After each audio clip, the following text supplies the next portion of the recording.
Ya. Ok, ok, profesora, tengo mis cordiales saludos. En esta oportunidad, mi compañera Daniela, mi compañero Miguel, mi compañero Abraham y mi persona vamos a exponer un tema que escogimos en el caso penal, que es la esterilización forzada en el Perú. A continuación, vamos a dar a conocer unos temas importantes y le doy la palabra a mi compañero Miguel para que exponga la breve reseña de la organización. Miguel. Breve reseña de la organización. Se da el caso sobre la esterilización forzada en el Perú, la cual se realizó en el segundo gobierno del presidente Alberto Fujimori entre el año 1996 y el año 2000. ¿Cuál estas esterilizaciones se fueron realizadas a cabo sin el consentimiento de las mujeres que fueron dirigidos principalmente a mujeres de bajos recursos, a mujeres indígenas de cuales eran de provincias de nuestro país?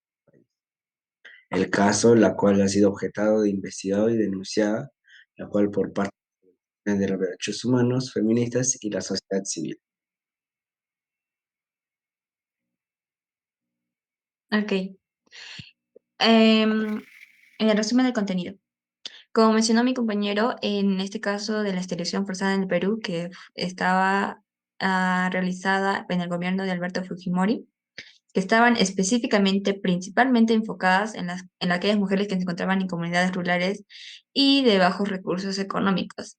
Y hay que tener mucho en cuenta que el juez penal Ricardo Broughton Salas, que en su rol en el sistema de justicia peruano consideró que estas esterilizaciones forzadas violaban los derechos fundamentales de las mujeres peruanas, como el derecho de la integridad personal, que se encuentra en la Constitución Política del Perú del artículo 2 inciso 2, derechos reproductivos, derechos de las mujeres y al consentimiento informado, y que va claramente en contra de la prohibición de la tortura y tratos de crueles e inhumanos. Le paso la palabra a mi compañera, a mi compañera.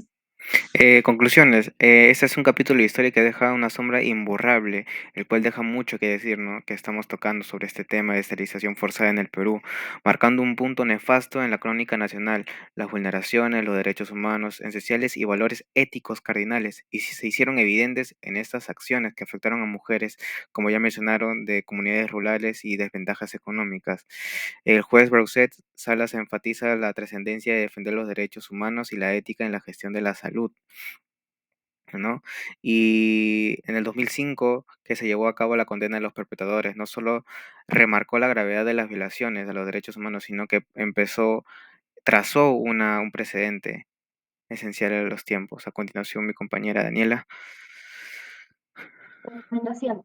En cuanto a las recomendaciones, sería investigación y justicia. Es necesario llevar a cabo investigaciones exhaustivas, transparentes para determinar la responsabilidad de los funcionarios. Reparaciones. Las mujeres afectadas para las esterilizaciones forzadas deben recibir reparaciones eh, adecuadas. Educación y concientización. Es importante educar a la población sobre los derechos reproductivos de las mujeres y la importancia. Fortalecimiento de la atención médica. Se deben tomar medidas para mejorar la calidad de atención médica en Perú. Monitoreo y supervisión. Es necesario establecer mecanismos de monitoreo y supervisión para garantizar que los derechos reproductivos de las mujeres sean respetados. Sensibilización y capacitación. Los funcionarios y agentes del Estado, especialmente los encargados, deben recibir capacitaciones. Participación de la sociedad civil. La sociedad civil debe ser involucrada en la vigilancia y monitoreo de la implementación de políticas. Le paso la palabra a mi compañero. Anexo uno, anexos y requisito uno, contexto de la organización. Todo esto se da en el gobierno de Alberto Fujimori. Todo esto recordado en otros eventos, pero básicamente nos lo estamos señalando en la reesterilización forzosa en el Perú, ¿no? Eso se debe a una política para controlar el crecimiento demográfico de la población, como tuvo un impacto desaprobatorio en las mujeres, ¿no? Las comunidades rurales y zonas empobrecidas. Estos se realizaron sin consentimiento alguno o informar a personas afectadas, vulnerando no solo su integridad personal, sino también sus derechos reproductivos. La figura del juez Rousseff Salas emergió como una defensa de los derechos de las víctimas y estas mismas.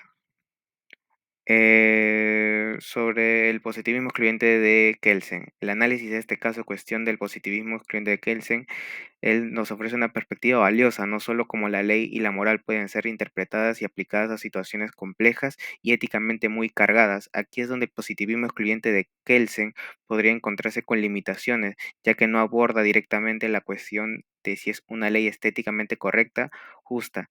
Este enfoque ciertamente se legaliza, ¿no? Podría haber llevado a la aceptación de prácticas como la esterilización forzada, la virtud de su legitimidad de cómo estaba constituido. Eh, pero en sí, ¿no? En sí que las plantea y considera que no solo es la legitimidad, sino también evalúa también la justicia y la ética en la validez de las políticas gubernamentales y las acciones estatales que se tomaron, sobre todo si tratan de cuestión de salud. Y eso sería. A continuación le paso a mi compañero. El positivismo incluyente o metodológico de Hart. Ahorita tratamos sobre la obra más sofisticada e incluyente de la filosofía analítica,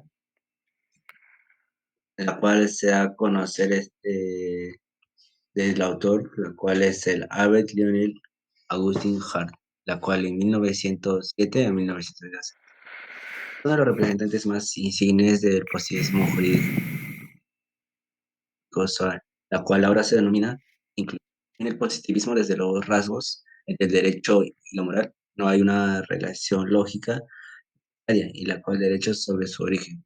Existen prácticas y lesiones relativas al gobierno de la comunidad. Admite, no obstante, la regla del reconocimiento podía incorporar un estándar moral como criterio de la validez jurídica de una norma. Si la práctica escribe de manera incorporada y previamente. Es donde que realizamos en lo moral, donde que las personas indígenas tenían esa costumbre de tener hijos bien seguido, ¿no? Y eso hacía que decayeran en pobreza y la cual el presidente Alberto Fujimori tomó esa decisión de esterilizarlos con engaños para que así no puedan seguir teniendo hijos. Ok, a continuación el positivismo crítico de Ferrajoli. Esta teoría se basaba en una crítica positivista legal, tradicional, y busca establecer un marco conceptual más completo y ético para el análisis de los derechos y la justicia. Los principales aspectos eran la crítica del positivismo legal tradicional, los derechos fundamentales, que eran prácticamente nuestra prioridad para nosotros, la teoría de los límites del poder estatal, y el principio de la culpabilidad. Ante el caso mencionado, está muy relacionado, ya que el juez Rosalas, él menciona que ante este caso, los derechos de aquellas mujeres, los derechos fundamentales, eran prácticamente, no tenían poder ante ellos. Eso significaba que por eso prácticamente el presidente en ese año, Fujimori, tenía el poder de forzar a aquellas damas, a aquellas mujeres que pertenecían a comunidades rurales, a ser forzadas a una esterilización. Y ahora, en el crítico de Luigi Ferrajoli presentaba un enfoque crítico ético hacia el derecho y la justicia. Lamentablemente en este caso no se realizó una justicia, ya que siguió avanzando y se cumplió con ese prácticamente lo que propuso Fujimori, que era esterilizar a aquellas damas. A continuación, el realismo jurídico de Rose. Alf Rose es considerado el exponente más importante del realismo escandinavo, que se aleja del positivismo. Rose rechazó la idea de que el concepto de obligatoriedad tenga cabida en una teoría general de corte positivista que pretende establecer una ciencia. El pensamiento de Rose pasó por cuatro fases: una bajo la influencia de Kelsen, otra en la que asume el realismo jurídico, otra en la que aplica las tesis del positivismo lógico y finalmente la de la filosofía del lenguaje ordinario. La teoría de los conceptos jurídicos de Rose es una de sus atribuciones más significativas a la teoría general del derecho. Le paso la palabra a mi compañero. En las conclusiones, las esterilizaciones forzadas tuvieron un lugar en el Perú en 1996 durante el gobierno de Alberto Fujimori, que es un triste episodio que violaban los derechos fundamentales y éticos médicos. Ahora, se presentan algunas conclusiones importantes sobre este caso, que era la violación de los derechos humanos, falta de consentimiento informado, coacción y protección indebida, vulnerabilidad de las víctimas, responsabilidad gubernamental, lenta búsqueda de justicia. Y en resumen, el caso de la esterilización forzada representaba una trágica violación de los derechos humanos fundamentales de las mujeres afectadas y una clara de la falta de cumplimiento de las normas constitucionales y éticas vigentes en este momento. En el caso ha generado un debate importante sobre esta justicia, la verdad y la responsabilidad gubernamental en la relación en estos abusos, lo que la lucha, lo que va en paso la lucha por el reconocimiento de las víctimas y la reparación de los daños causados, que sigue siendo un tema relevante en el Perú y en el ámbito internacional. A continuación, mi compañero. Propuesta de solución sobre algunas normas institucionales vigentes a partir del caso que se presenta, la esterilización forzosa que se dio en el segundo gobierno de Alberto.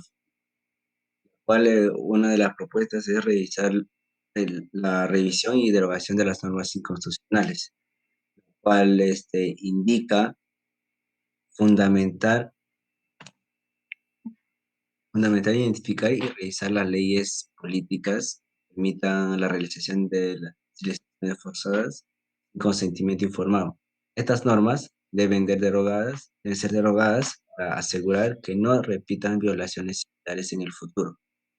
De la reparación de las víctimas, la cual es muy necesario implementar en programas de reparación integral para las víctimas de esterilización forzada, la cual esto implica ofrecer apoyo psicológico, médico y legal, y como compensación económica por el daño causado a la víctima.